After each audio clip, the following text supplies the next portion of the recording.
अंगना में ठाड़ी भौजाइया तना नदो से आरज करे हो। ए भाभी तुहरे जे भइल लालनावा का गन हम बाधैया लेबै हो।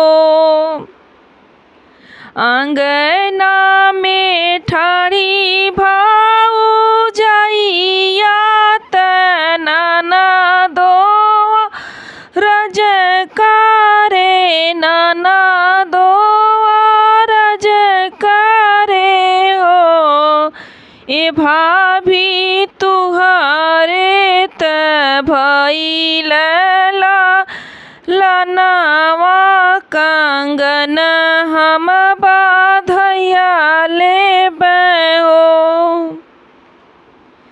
इतना बचन भाभी सुनी ननद जी से पूछेली हो।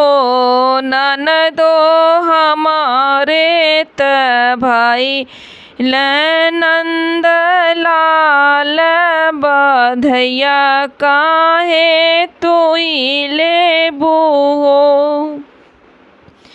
इतना बचन सुनी भाभी ननद जी से पूछेली हो। ननदो हमारे त भइल लालनावा बाधैया काहे तुही लेबू हो। ननदो हमारे त भइल लालनावा बाधैया काहे तुही लेबू हो।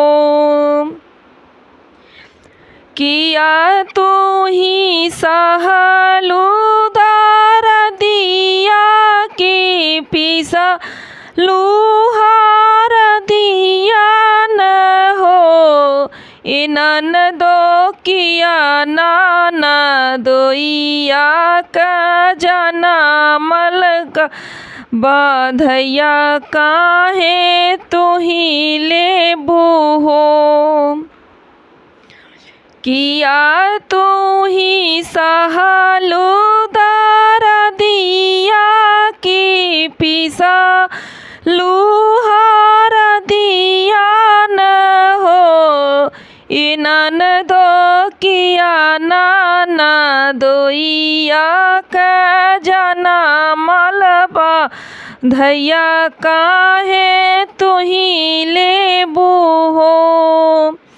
ए ननदो किया ननदोइया का जनमल बाधैया काहे तुही लेबू हो।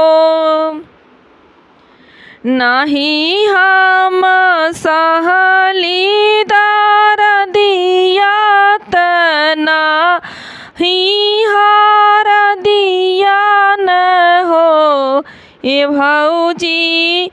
भौजी इत हमरे भैया का जनमल बाधैया हम लेबै हो।